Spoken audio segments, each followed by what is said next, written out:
बंगाल में करारी हार के बाद ममता बनर्जी अब एक फैसला लेने जा रही है कि मैं मुख्यमंत्री पद से इस्तीफा नहीं दूंगा और मैं एकजुट होकर इसका एक नया मुहिम चलाऊंगा।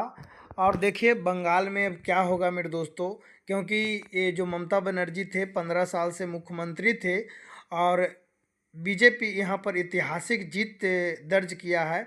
ममता बनर्जी को कहना है कि ये बीजेपी ज्ञानेश्वर कुमार का जीत है, ये बीजेपी का जीत नहीं है।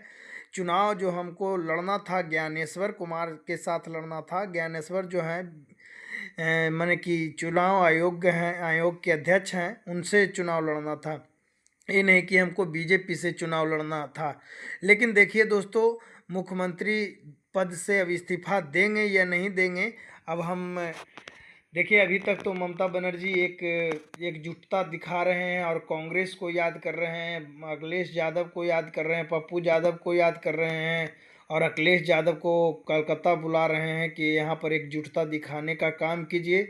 जब तक एकजुट नहीं होंगे, जब तक ये यहाँ से बीजेपी ख़त्म नहीं होगा, क्योंकि अभी तक ये कह रहे हैं मेरे दोस्तों कि मैं चुनाव हारा हूँ नहीं, मुझे हराया गया है। क्योंकि यहाँ का जो मेरा कार्यकर्ता था उसको किसी तरह से हमको अरेस्ट करवा लिया गया और 19 लाख मतलब वोट को काट दिया गया था। 19 लाख वोटों को काट दिया गया। उसके बाद हमको मंजूरी कर कर मुझे चुनाव हराया गया है। प्रेस कॉन्फ्रेंस में यही ममता बनर्जी कह रहे हैं कि देखिए हम शपथ ग्रहण इस्तीफ़ा नहीं देंगे और जब तक बंगाल में ममता बनर्जी इस्तीफ़ा नहीं देंगे मेरे दोस्तों, जब तक अगले सीएम जो बीजेपी के सीएम हैं वो कैसे बना जाएगा, नया सीएम कैसे बनाया जाएगा, देखिए किसी भी तरह से इनको मनाया जाएगा। और क्या किया जाए, चुनाव देखिए चुनाव अयोग्य होता है,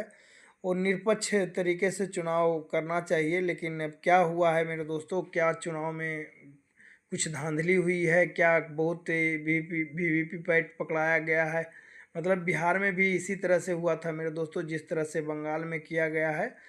और ये तो ममता बनर्जी हैं, वो 15 साल से वहाँ अपना दबदबा बनाए हुए थे। 15 साल से 2-3 बार चुनाव जीते हैं और बंगाल के लोग इस बार किनके नाम पर, विकास के नाम पर वोट दिए हैं, या तो मतलब कि ये तो धर्म के नाम पर वोट दिए हैं मेरे दोस्तों। क्योंकि बीजेपी जितने भी पावर के मुख्यमंत्री थे, प्रधानमंत्री, गृह मंत्री, सब मंत्री को वेस्ट बंगाल जीतने के लिए लगा दिया गया था। देखिए ममता बनर्जी एक मतलब कि पहले बहुत काम किए थे ममता बनर्जी को, तो 3 बार बंगाल के लोगों ने ममता बनर्जी को चुनाव जिताया था। लेकिन इस बार क्या हुआ, ममता बनर्जी चुनाव हार गए तो अब क्या किया जाए। हार गए तो अब तो अपना पद तो छोड़ना ही पड़ेगा, इस्तीफ़ा तो देना ही पड़ेगा। लेकिन ममता बनर्जी कह रहे हैं कि हम अपना पद इस्तीफ़ा नहीं देंगे। अब क्या राष्ट्रपति शासन लगेगा या तो किसी भी तरह से ममता बनर्जी को अपना पद छोड़ने पर मजबूर किया जाएगा। अब वो तो देखना होगा मेरे दोस्तों। क्योंकि अभी तक तो ममता बनर्जी आज प्रेस कॉन्फ्रेंस किए थे और कहे थे कि हम नहीं छोड़ेंगे, क्योंकि एकजुटता बनाने का कोशिश कर रहे हैं कि हर एक मतलब कि इंडिया अलायंस के और हमारे पार्टी के सभी लोग आकर देख लीजिए किस प्रकार से ममता बनर्जी एक दूसरे से हाथ मिलाते हैं और एकजुटता बनाने का काम करते हैं। दोनों हाथ उठाकर एकजुट होकर कहते हैं कि अभी हम चुनाव हारे नहीं हैं, बंगाल में हमको हराया गया है बंगाल का चुनाव। इसी प्रकार से देख लीजिए किस प्रकार से एकजुटता जुटाने का काम है। अब इंडिया अलायंस को याद कर रहे हैं, कांग्रेस को याद कर रहे हैं, अब